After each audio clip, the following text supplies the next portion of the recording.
pessoal, este vídeo é um trecho da videoconferência do Formando Pais. Ele aborda um tema que faz parte da realidade das famílias hoje. Deixe seu like, se inscreva no nosso canal e se esse conteúdo fez sentido para você, compartilhe com pessoas que merecem esse conhecimento. Aproveite! No dia de hoje, eu quero falar com você sobre carinho. Eu particularmente gosto muito daquela música do Claudinho Bochecha, que fala sobre eu assim, sem você. Tô louco para te ver chegar, tô louco para te ter nas mãos, tô louco para estar perto de ti. E nessa semana, o meu foco aqui é para que vocês ganhem a consciência sobre um comportamento. Nós aqui temos filhos de várias idades.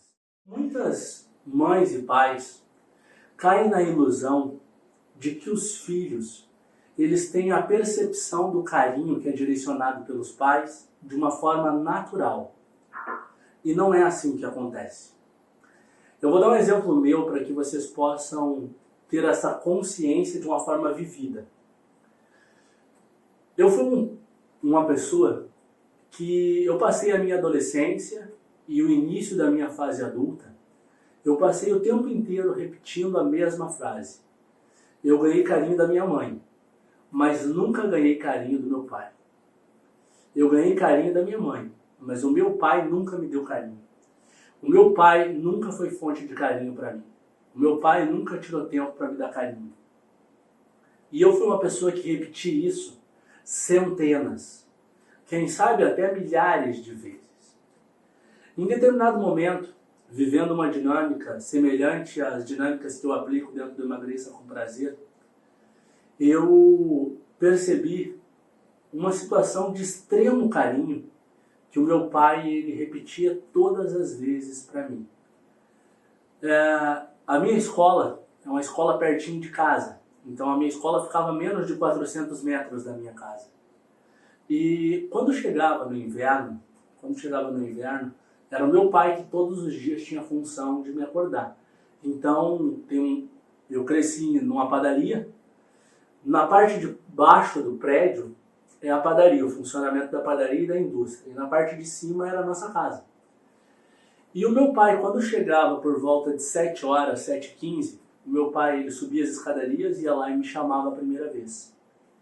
Ele me chamava a primeira vez e eu nunca acordava na primeira vez. Então ele subia de novo e ele me chamava de novo. E às vezes estava muito frio. E eu cansei de me acordar com o meu pai me vestindo embaixo do cobertor. O meu pai ele pegava as calças e tirava o meu pijama e botava a calça de ir para o colégio em mim por baixo do cobertor, para que eu não sentisse frio na hora que eu levantasse. O meu pai ele botava a camiseta em mim dormindo. Ele botava o casaquinho em mim enquanto eu ainda estava dormindo. E eu descia, ele me levava no banheiro, eu me escovava meio dormindo. E ele descia as escadas comigo. E antes de eu sair do colégio, tinha um meio copinho de café. E esse meio copinho de café não estava quente, ele estava sempre morno. E ele sempre deixava aquele meio copinho de café para que eu pudesse tomar e sair quentinho para a escola. E se estivesse chovendo, ele me levava todas as vezes na escola. Todas. Eu cheguei na 5ª série sem ir um dia sem que a minha mãe ou meu pai me levasse na escola. Na maior parte das vezes foi meu pai que me levou na escola. Chuva que Deus mandava e o pai com um guarda-chuva sobre a minha cabeça, se molhando tudo para poder me levar para a escola e eu chegar sequinho. E dentro da minha mochila, que era ele que pegava, eu não precisava nem olhar. Porque no bolso externo da minha mochila sempre tinha um sanduíche de presunto e queijo enrolado numa folhinha de papel e um todinho do lado, que era para o meu lanche do recreio. E eu cresci dizendo que o meu pai não tinha carinho comigo, que o meu pai nunca me deu carinho. E em determinado dia eu me pego na seguinte situação, de perceber quantos gestos de carinho aquele homem tinha feito para mim, sem que eu percebesse que aquilo era carinho. No caso do meu pai, ele não me deu o carinho, talvez, de ficar passando a mão no meu rosto, ou de fazer um cafuné em mim. mas ele me deu um carinho que ele inventou. A forma dele de ser carinhoso comigo. E muitos pais e muitas mães caem na ilusão de que os seus filhos vão perceber os gestos de carinho que eles fazem. Só que os filhos muitas vezes não estão nem preparados para poder perceber o carinho. Como, por exemplo, o gesto de carinho de medir a insulina de uma filha sempre que é preciso. O gesto de carinho de ficar madrugadas com o filho, como minha mãe muitas vezes ficou, até que ele termine as atividades da escola. O meu pai teve um dia na escola. Um dia na escola. Mas essa foi uma convicção de que ele trouxe para mim. Que ele não teve estudo, mas a forma de carinho dele era me levar mesmo chovendo raio, mesmo chovendo pedra. Ele me levava para a escola porque era o jeito que ele entendia que ele estava fazendo melhor por mim. E daí eu te pergunto, tem você demonstrado carinho pelos teus filhos? E tem você feito com que os teus filhos percebam esse gesto de carinho que tu executa? Então, fazer é muito importante. Agora, mostrar para o filho, para a filha, que isso é um gesto de carinho, é tão importante ou mais importante do que fazer. Porque senão, se tu não demonstrar para o teu filho, se tu não falar para ele que isso é carinho, que isso é amor, que isso é desejar o melhor para eles, se tu não tiver a habilidade de conversar com eles e demonstrar isso, o que acontece? Pode ser que eles cresçam e se transformem em adultos como eu era, que não reconhecia o carinho do meu pai. Os filhos não têm a percepção do que é carinho de verdade. Na minha casa, o palavrão é algo muito simples, é muito comum. A gente fala muito palavrão. E eu falo palavrão desde novinho. Desde 3 anos, muito palavrão. Só que, claro, eu podia falar os palavrões quando era permitido. Tipo, por exemplo, eu estava num jogo de futebol. Eu podia falar todo tipo de palavrão que eu quisesse. Eu estava num ambiente propício para falar palavrão. Então eu falava palavrão. Era uma forma que tinha de descarregar. E se vocês olharem lá os vídeos do Formando Pais, vocês vão ver que tem um vídeo, inclusive, que eu estimulo vocês a deixarem os filhos falar palavrão. Pelo menos escolher alguns palavrões para que eles falem também, porque eles tenham a oportunidade de soltar, porque eles também têm raiva dentro deles. É um sentimento comum a todos os seres humanos. Então é importante para que eles possam soltar também, berrar e gritar. E daí eu nunca apanhei. Nunca apanhei. Meu pai, com paciência, de vir falar comigo muito duros, muito rígidos. William, mas tu não toma jeito. A minha mãe fez um acordo com a diretora que ela me levava, ou seja, meu pai me levava, me largava na porta da sala de aula. Não era no pátio do colégio. Tinha que me largar na porta da sala de aula. Daí eu entrava na sala de aula, na hora do recreio, ela tinha que vir me pegar pela mão e eu tinha que ficar o recreio inteiro de mão com ela. Daí chegava no final do recreio, ela me largava de novo dentro da sala de aula. E depois, quando era na hora da saída, tinha que me pegar na porta da sala de aula e me levar para casa. Porque eu não podia ficar solto com as outras crianças. Eu era um perigo para as outras crianças. E ainda assim eu briguei todos os dias. Da primeira, segunda e terceira série. E a diretora, eu acho que de tanta pena da mãe, eu acho que ela olhava e dizia assim, vou deixar esse guri estudar, porque senão isso nunca vai ter jeito. E assim foi. E determinado dia nós estávamos parados na volta de uma máquina de lavar, e eu estava escorado na máquina de lavar. E falando com a mãe, escorado, eu tinha a altura da máquina de lavar, então imagina, era dessa alturinha assim. Né? E eu peguei e falei alguma coisa para a mãe, que eu nem lembro o que era. E a mãe pegou. E disse não para mim. Não vai fazer. E eu, muito desbocado, disse assim, que não vou fazer? A senhora tá louca? E quando eu disse a senhora tá louca, essa mulher me deu uma bufetada na boca. ela me deu uma bufetada, pá! Me deu com as costas da mão, assim, me deu uma bufetada na boca, eu disse, mãe, a senhora nunca deu em mim, que é isso? Então, o que eu quero dizer para vocês com isso? É que esse tapa eu nunca esqueci. Nunca. Essa correção imediata eu nunca esqueci. Como também não esqueci as vezes que a minha mãe, eu tinha tema, e eu fazia tudo para não fazer o meu tema. Tudo para não fazer o tema. Eu não gostava de escrever, eu não gostava de ler, eu não gostava de nada. E ela ficava comigo sentado numa mesa, sentado, e eu dormindo, caindo, e ela me chacoalhando. William, tu tem que fazer o teu tema. 2 horas da manhã. 3 horas da manhã. E ela me chacoalhava na mesa. Tu tem que fazer o teu tema. Tu só vai dormir depois que tu fizer o teu tema. Eu disse, mãe, mas eu tô louco de sono, eu não quero fazer o tema. Ela disse, eu vou fazer o teu tema, porque isso é te ensinar a ter responsabilidade. E isso é algo que hoje eu carrego comigo muito forte. A responsabilidade com aquilo que trato, com aquilo que tenho que fazer, com aquilo que tenho que cumprir. Então, o que eu quero dizer para vocês?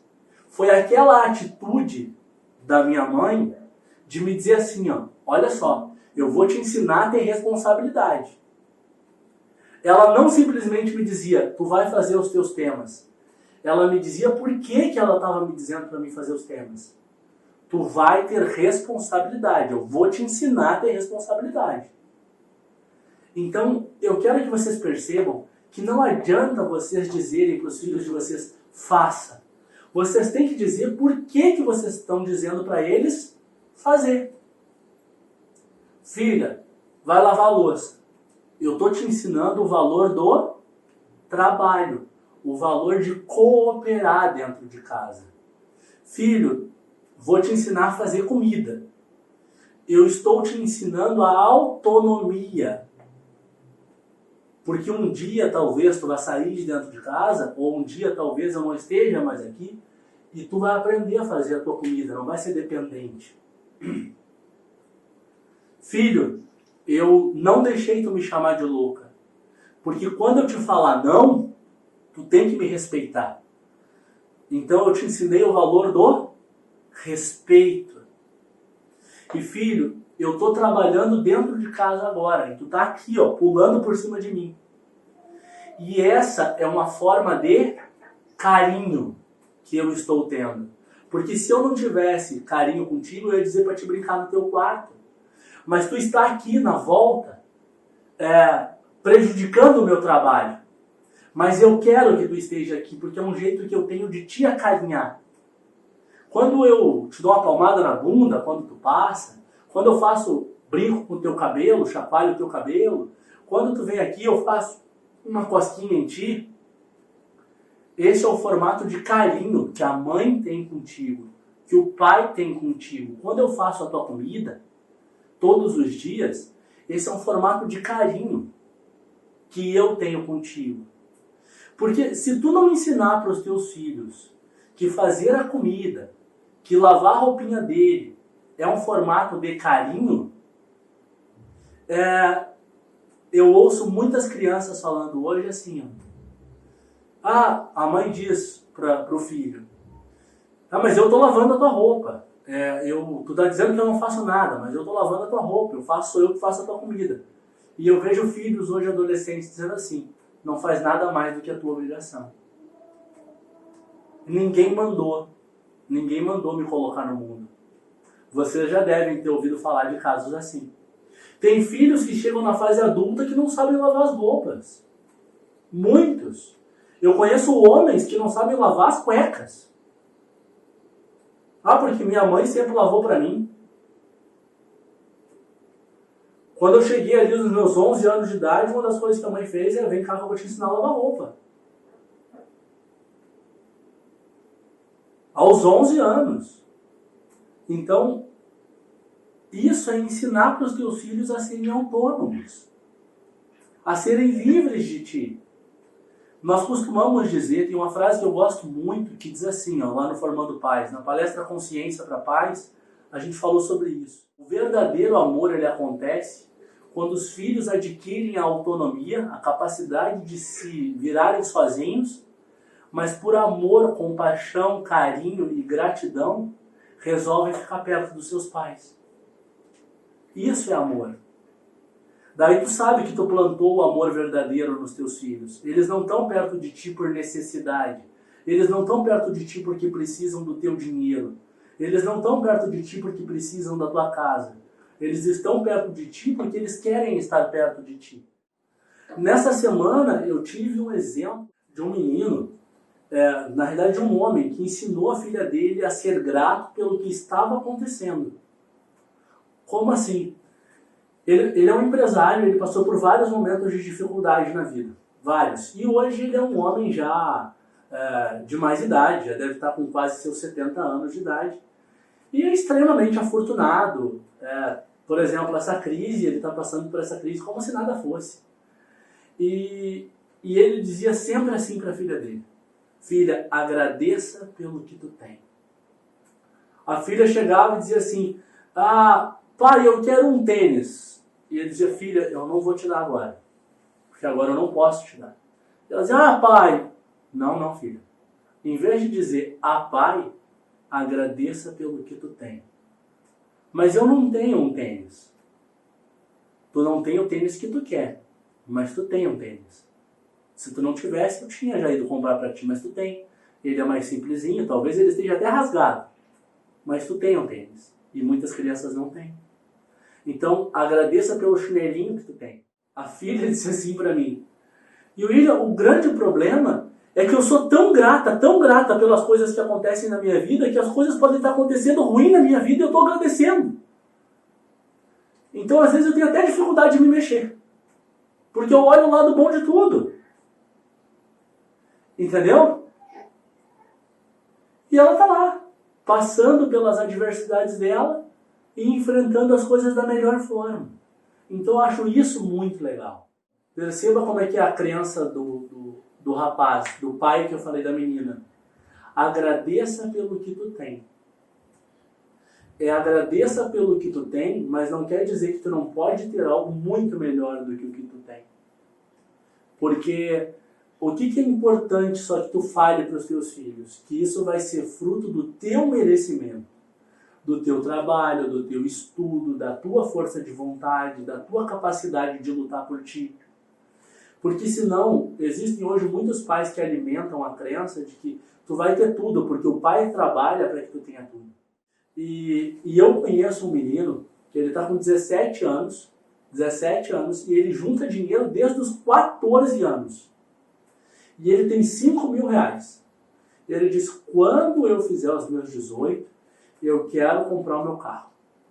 E ele está com 17 anos, ele já não é mais uma criança, ele já está praticamente na fase adulta. Mas ele em nenhum momento diz assim, porque eu conversei com ele, e a minha mãe vai me ajudar. Não. Eu vou comprar o meu carro, eu vou fazer para que eu possa comprar o meu carro. Então eu acho isso tão legal, ser tão positivo, porque ele já está trabalhando a ambição de querer algo melhor para ele. Porque ele não quer depender do carro do pai dele, nem do carro da mãe dele. E detalhe, pessoal, fortalecer a ambição nos teus filhos é algo muito positivo. O que tu não pode fortalecer nos teus filhos é a ganância. Ganância. Vamos fazer essa definição. Ganância. Querer ter as coisas a qualquer custo. Ou seja, passando por cima das pessoas, quebrando valores, quebrando aquilo que seria o certo ou errado, desejando aquilo que é dos outros. Isso é ganância. Ambição. Desejar ter o meu carrinho quando eu fechar os meus 18 anos. Querer passar na Universidade Federal. Isso é ambição. Eu conheço uma história muito legal, de um dos maiores criadores de porcos do Brasil. A história dele começou com o vô dele. O vô dele dando para ele uma ninhada de galinha com pintos. Ou melhor, era uma galinha com tantos pintinhos. E o avô dele disse assim: se tu cuidar disso aqui quando ele era uma criança, se tu cuidar dessa galinhazinha com os pintinhos, quando tu chegar na fase adulta, tu vai ser rico como o vô é. E esse cara ele não foi rico como o avô dele. Ele foi infinitamente mais rico do que o avô dele. Ele foi um dos maiores criadores de porcos de todo o Brasil. Esse cara ele começou fazendo o quê? Ele foi criando galinha, daí ele percebeu que a galinha dava pouco. Da galinha ele passou pro porco. Que o porco comia de tudo, ele podia pedir comida, e assim ele começou a negociar os porquinhos dele, E quando ele chegou na fase adulta dele, 17 para 18 anos, ele já era dono de um varão de porcos. Eu fui um cara, eu nasci e me criei dentro da vila, como muitos de vocês sabem. Eu cheguei aos 24 anos aposentado, sem nunca mais precisar trabalhar pro resto da minha vida. E uma das maiores incentivadoras disso foi a minha mãe. Quando eu tinha 14 anos de idade, eu disse para a mãe, eu quero botar um negócio para mim. E a mãe me deu o capital, ela me emprestou o capital para que eu pudesse iniciar. R$ 832 para mim comprar matéria-prima para poder produzir salgado. E eu passava a madrugada produzindo salgado, e como eu não tinha carteira para entregar os salgados, eu ia entregar os salgados com o meu irmão. Daí eu trabalhava para o meu irmão, entregando pão, e já oferecia o meu salgado. Olha, eu tenho salgado, tu quer comprar o salgado? Porque eu não tinha carteira de motorista. E, para surpresa, talvez, de vocês, com 14 anos de idade, eu ganhava R$8.000 líquido por mês. Líquido. Limpinho. Eu ganhava R$8.000 e eu nem tinha o que gastar. Com 14 anos de idade, meu dinheiro era todo guardado. Entende? Tudo porque a minha mãe, ela não disse assim, William, não vai dar, tu é muito novo. Não, ela disse, não, filho, vamos lá então. Tu já sabe produzir salgado? Sei produzir, eu já aprendi. Então nós tínhamos os confeiteiros na padaria que sabiam produzir. Eu pedi para eles me ensinarem, eles me ensinaram, e daí depois que eles me ensinaram, eu fui fazer. Então, pessoal, hoje o recado para vocês, nós vamos encerrar nossa live agora. O recado para vocês é 2. Estimulem os seus filhos a lutarem pela própria vida, para que eles cheguem na autonomia. E o segundo recado importante é, cada vez que vocês derem uma ordem, um comando aos filhos de vocês, ou que vocês estiverem fazendo uma atitude, como lavar uma roupa, fazer a comida, ou qualquer coisa, como por exemplo, controlar a insulina, qualquer coisa que tu esteja fazendo, mostra para os teus filhos que esse é um gesto de carinho, é um gesto de amor. Quando tu colocar uma regra que ela for mais incisiva, mostra para os teus filhos que tu está fazendo isso para ensinar. Filho, tu tem que arrumar a cama. É dessa forma que eu te ensino a organização. Tu tem que tomar o teu banho, cortar as tuas unhas e tu tem que ser caprichoso com o teu corpo. É dessa forma que eu te ensino o capricho. Nós vamos almoçar e tu vai lavar a louça. É dessa forma que eu te ensino o valor do trabalho e é dessa forma que eu te ensino a cooperação dentro do universo da casa. Então é ensinar, mas não só dizer para eles fazerem, mas dizer o que eles estão aprendendo naquele momento. Eu te digo para fazer os temas porque eu estou cuidando, estou te ensinando a ser responsável. Então dessa forma vocês vão conseguir ensinar muito para os filhos de vocês. Tá bom? Um beijo no coraçãozinho de vocês e até semana que vem. Ao final desse vídeo vai aparecer na tela 2 vídeos. E se você gosta de aprender através do audiovisual, clica neles, mergulha nesse conteúdo e aproveita tudo que a gente tem disponível para você. Faça a diferença na vida dos teus filhos, da tua família, na tua história.